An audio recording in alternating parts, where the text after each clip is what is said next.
Good morning ulit mga netizens or mga ka-ADN. So, nagbabalik na naman sa inyong harapan ang inyong chismosong ka-Alda Vlogger na napaka-energetic for today's video. Hindi lang for today, syempre everyday.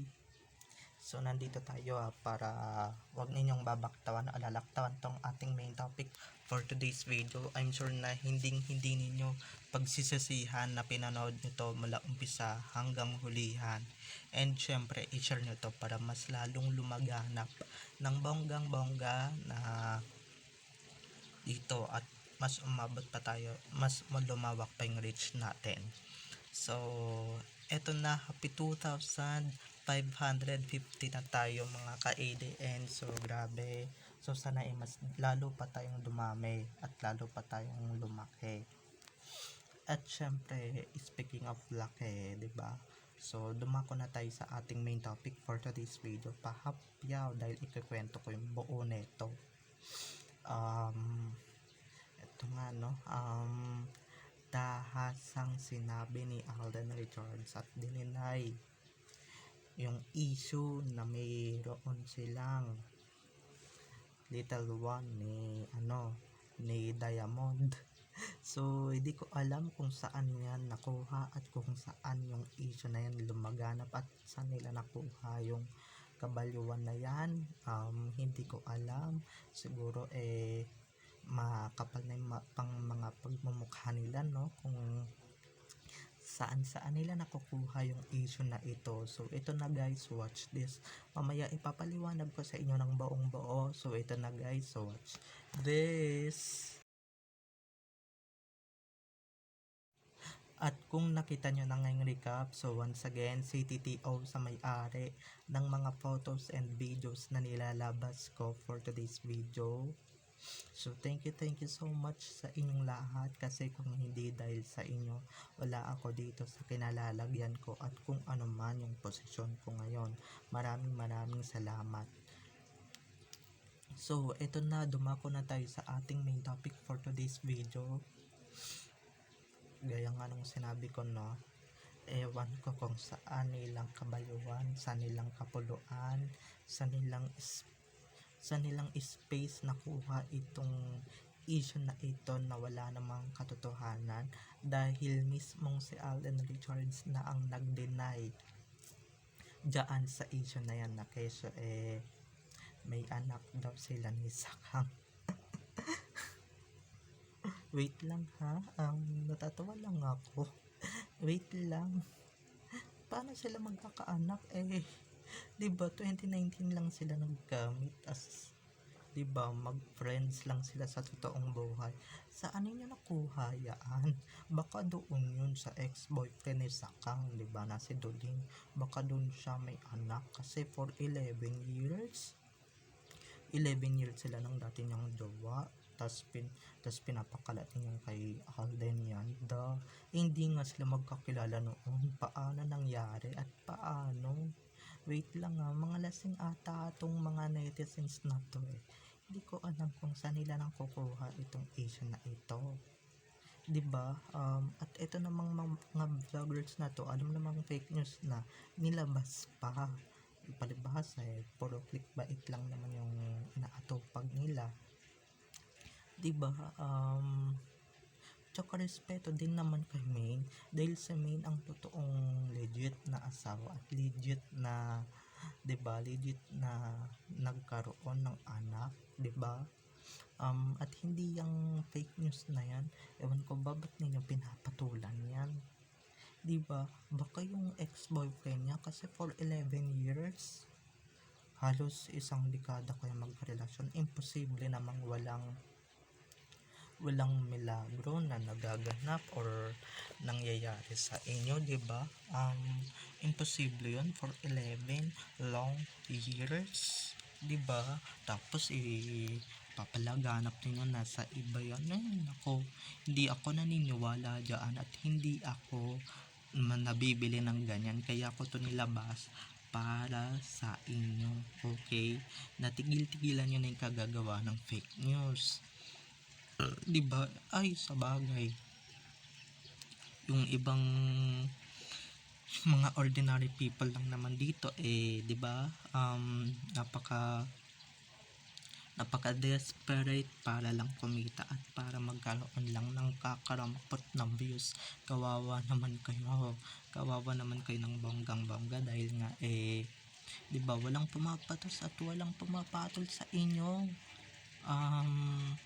Yung mga nilalabas lang natin, eto hindi ko to pinatulan, just to clarify things lang naman. At saka hello, loyal si Alden sa asawa niyan and sa mga anak niyan, no. Bantay sa lakay yan.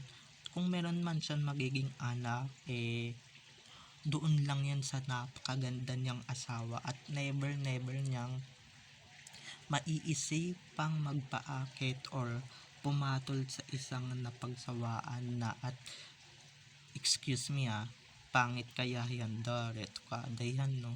Hindi niya gusto ang mga retokadang mga bilasan na for 11 years, 'di ba? Alam niyo naman ngayon yung mga kabataan, 'di ba?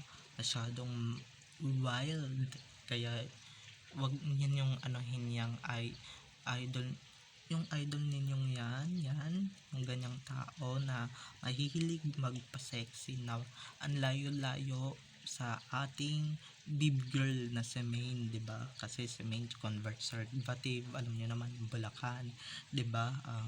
Pero yung isa diyan, 'di ba, nagpapakita ng skin para lang sa ganun may mabingwit siya ng bonggang-bongga na alam niyo na, 'di ba, na na isang boy na akala mo naman 'di ba, yung ibang boy papatusin siya, pero si Tisay never siyang papatusin yung idolo natin na yan dahil yan takot lang yan sa asawa niyan, 'di ba? Kasi noon may mga nababalitaan na ako na may nagbabalibag ng cellphone. May, 'di ba, nilalayasan siya pagka ganito ganyan. Baka gusto niyang mangyari sa kanya yun for real, 'di ba? Kaya ibahin niyo yan at stop spreading fake news, okay? Stop spreading that news para lang ito nililinaw ko to para lang umingay, bugmango yung idol ninyong sasakang, 'di ba? At kung malolobo man yan, doon yun sa ex niya, doon yun sa boyfriend niya or sa ex-boyfriend niya or sa current partner niya ngayon, 'di ba? At hindi doon sa isang may asawa na at palabas na single kuno sa showbiz. Porket single sa showbiz, 'di ba, kung ano-ano na nilalabas ninyo at kung ano-ano ng mga insiders ang pinapalaganap ninyo, wag ganon, 'di ba? Lalong-lalo na yung mga diyan, yung mga marites diyan na hindi nagkakaroon ng anda sa kanya, nako, pupulutin nila tong news na to at sasabihin, 'di ba, kung ano-ano pa sasabihin nila. So, pinalaganap ko to para lang sa inyo at para sa mga nagugulumihanan kasi yung iba 'di ba, alam niyo naman, maniniwala na dito sa news na to at maniniwala na dito sa mga pinagsasabi ng mga siraang tuktok dito sa social media. So, ayan na, wag ninyong paniniwalaan yan, or pag kami nabasa kayong ganitong news, wag ninyong paniniwalaan, okay? Tsaka hindi naman GAGU si Alden para sa ganong bagay, 'di ba? At kung meron man siyang gaganunin, walang iba kundi yung misis niyang may karapatan lang sa kanya at may karapatan siyang ganunin. Okay, hindi siya gumaganon ng ibang babae dahil si Alden pinalaki yan ng tama ng kanyang mga magulang at hindi yan babaero, okay? Hindi katulad ng pinapalaganap ninyo. Kayo nga, 'di ba? Try ninyo magmalinis, try ninyong i-apply yan sa sinasabi ninyo na keso ganito ganyan na babaero, 'di ba?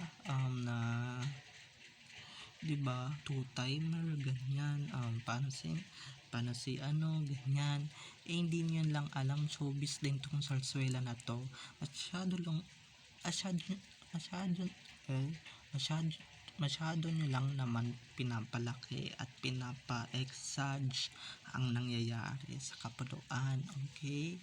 At masyado ninyong pinapaniwalaan yung mga news dito eh, 'di ba? Di ko ba alam sa inyo kung ay nako, basta ako matindi ng kabalywan ng sasampung kapupurol na utak ng mga sasampung fans ng tambalang sak din. 'Di ba? Ang pupurol and syempre ang kung yung Armain ang lawak din ng imagination or ang lawak din ng kabaluan. Eto guys, mas malaking kalawakan ng kabaluan na itong mga to. Diba dahil itong mga to bukod sa pag-e-edit lang, kung ano-ano na yung pinapakalat na kesyo kasal na, kesyo nakabuo na ng anak, agad-agad. Diba? Edited pa lang yung episodes ninyo, hoy. Hindi yung anak-anak, buntis-buntisan agad, kasal-kasal agad, sakal-sakal agad, 'di ba? Kaya ayan pinagsasabihan ko lang yung mga netizens dito na wag ninyong masyadong paniwalaan ang mga ganyang issue, lalong-lalo na yun sa Facebook. Ay naku, napakadaming ganyan sa Facebook, mga mami, daddy. 'Di ba? Maraming ganyan na pinapaniwalaan and syempre nagba-vlog sila para sa ganun para pag napanood ninyo clickbait agad ay yan. And lalo na guys, pag maganda yung title and thumbnail sa Facebook or kaya sa YouTube, ay nako, clickbait agad yan. And syempre diyan sila kukuha ng pangsweldo nila dahil pagka dumami ang views nila kita agad yan, syempre pera agad yan, 'di ba? Yung iba yan yung ibang mga tao yan dito sa social media. So ayan mga ka-ADN, that's all for today's video. So paalala ko lang bago tayo magpaalam na sa mga kabataan, if you watch this video, okay, paalala ko lang na huwag ninyong tatangkilikin yung mga vloggers na nagpo-promote ng sugal gaya nila Tony Fowler or nila, 'di ba? Maraming ganyan na nagpo-promote ng sugal. Huwag ninyong tatangkilikin yan dahil baka mamaya matuto kayo na magsugal online. Kasi yung iba dyan, maraming kabataan na nakagaya ko, ako hindi ako naglalaro ng ganyan, nagba-vlog lang ako na naglalaro na ng ganyan yan para lang kumita and para lang magkaroon ng anda.